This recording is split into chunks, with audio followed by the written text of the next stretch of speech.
Hello friends, welcome back to this channel. दोस्तों, इस video में हम बात करेंगे रिलायंस इंफ्रास्ट्रक्चर लिमिटेड से जुड़ी हुई एक लेटेस्ट अपडेट है। दिल्ली हाई कोर्ट से जुड़ी हुई खबर है, लेकिन उससे पहले आप लोगों से रिक्वेस्ट करना चाहूँगा। पहली रिक्वेस्ट ये है कि अगर आप चैनल को पहली बार देख रहे हैं, सब्सक्राइब करके बेल आइकन को हिट कर लीजिए, ताकि दोस्तों आपको आने वाले समय में हर वीडियोज़ की नोटिफिकेशन मिलती रहे। और दूसरी चीज़, अगर आप डीमैट या ट्रेडिंग अकाउंट ओपन कराना चाहते हैं, डिस्क्रिप्शन बॉक्स में लिंक दिया गया है।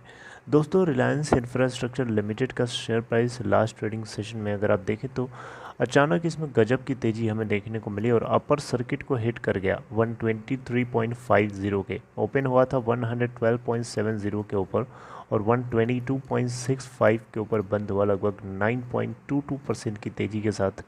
और अगर आप टोटल वॉल्यूम देखें तो 37,62,080, मार्केट कैप करस्पॉन्डिंगली 3,225 करोड़ रुपए है।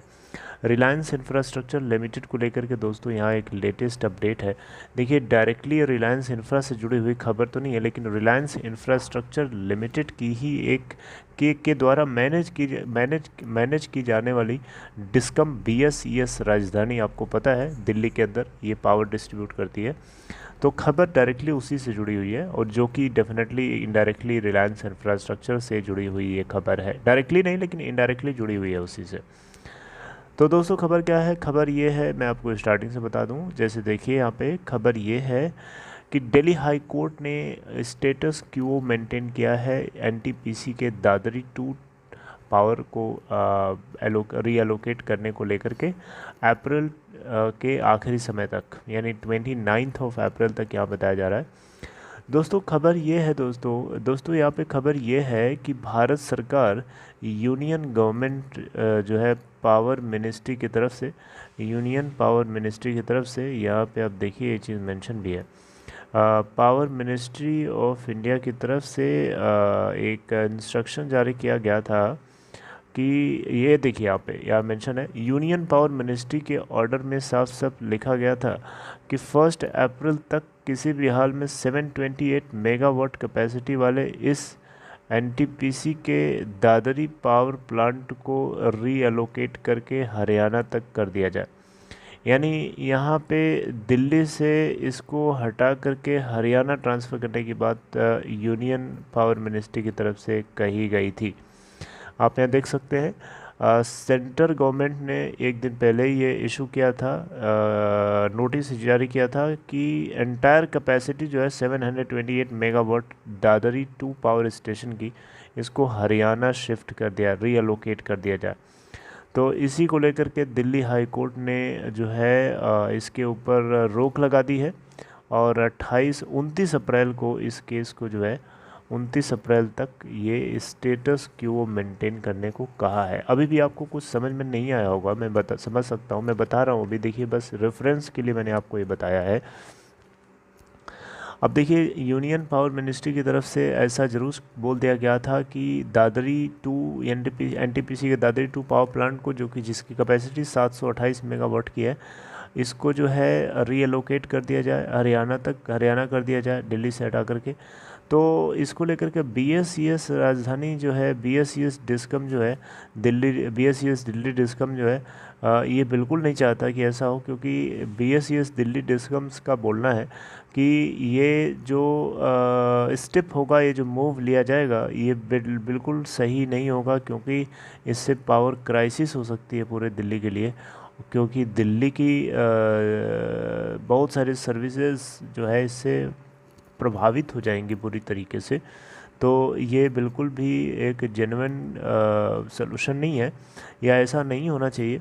तो देखिए, यहाँ पे अलग अलग सर्विसेज होती हैं, जैसे हॉस्पिटैलिटी है, वैक्सीनेशन सेंटर है, स्ट्रेटेजिक डिफेंस इंस्टॉलेशन है, दुनिया भर की सर्विसेज है। सभी की सभी जो है इस रीअलोकेशन प्रोसेस से अफेक्टेड हो जाएंगी बुरी तरीके से।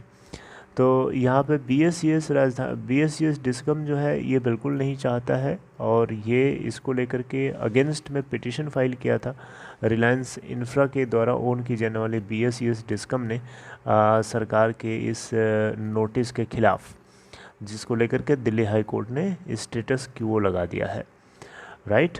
और साथ ही में अगर आप देखें यहाँ पे तो ना सिर्फ BSES ने ही यहाँ पे इस यूनियन पावर मिनिस्ट्री के दिए हुए इशू को विरोध किया है, बल्कि आप देखें यहाँ पे तो Delhi electricity regulatory commission DERC ने भी यहाँ पे अपना विरोध जताया है। इवन DERC ने तो ये तक कहा है कि जो पावर परचेस एग्रीमेंट साइन होते हैं दिल्ली डिस्कम्स के साथ, उसको DERC अप्रूव भी करता है। और अगर DERC अप्रूव करता है तो आप कोई नोटिस जारी कर देंगे बिना बिना पूछे DERC से? ऐसा कहाँ होता है? तो DERC ने ऐसा भी कहा है कि सरकार को चाहिए था कि सरकार नोटिस जारी करे, उससे पहले सरकार को दिल्ली इलेक्ट्रिसिटी रेगुलेटरी कमीशन से बात करनी चाहिए थी इस नोटिस को लाने से पहले। यार डिक्टेटरशिप थोड़े चल रही है कि आप जो चलाओगे वो चल देगा, जो बोलोगे वो कर देगा। DERC का हक नहीं है क्या? DERC का फैसला लेने का हक नहीं है क्या? DERC ने जब अप्रूवल दिया है तो वो आगे कोई मूव लिया जाए उसको हाँ या ना में जवाब भी दे सकता है। तो DERC से चीज़ पूछ के ये फ़ैसला जो है लेनी चाहिए। तो DERC भी यहाँ पे जो है BSES के फेवर में ही है, BSES के साथ में ही है। दिल्ली हाई कोर्ट में इन्होंने भी एक सरकार के अगेंस्ट पिटीशन फाइल किया था। पहली बात तो ये पावर परचेस एग्रीमेंट जो साइन किया गया है ये 25 साल के लिए 2035 में जाके एक्सपायर होगा। उससे पहले तक आप बिना इस तरीके से अल्टरनेटिव मैनेजमेंट अगर अरेंजमेंट किए आप ये फैसला नहीं ले सकते आप कि कभी भी यूनिलैटरली आप कोई भी चीज़ बोल देंगे मिनिस्ट्री ऑफ पावर बन करके कि आप आज से चलो इसको आप यहाँ से शिफ्ट कर दो वहाँ कर दो, ऐसे थोड़े होता है।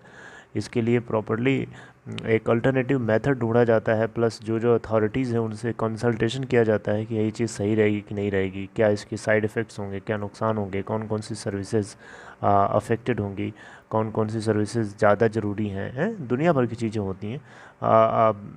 साइड इफ़ेक्ट्स जो होते हैं वो सब देखने चाहिए, समझने चाहिए, तब जाकर के कोई नोटिस इशू किया जाता है। तो ये प्रॉब्लम इस पूरे गवर्नमेंट के अंदर ये चीज़ तो है, कोई भी फैसला लेना होता है रैंडम लिया जाता है बिना किसी से पूछे और समझे।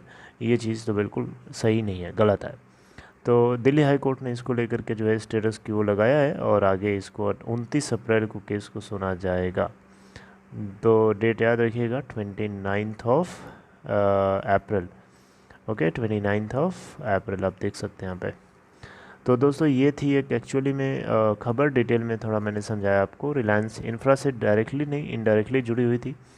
तो चलिए खैर अपना ख्याल रखिए। अगर आपको इन्फॉर्मेशन अच्छी लगी हो, कुछ समझ में आया हो तो अच्छी बात है, इस वीडियो को लाइक करके अप्रिशिएट कर सकते हैं। आगे मैं आपसे इसको लेकर के कोई डेवलपमेंट होएगा तो ज़रूर डिस्कस करूँगा। Till then take care.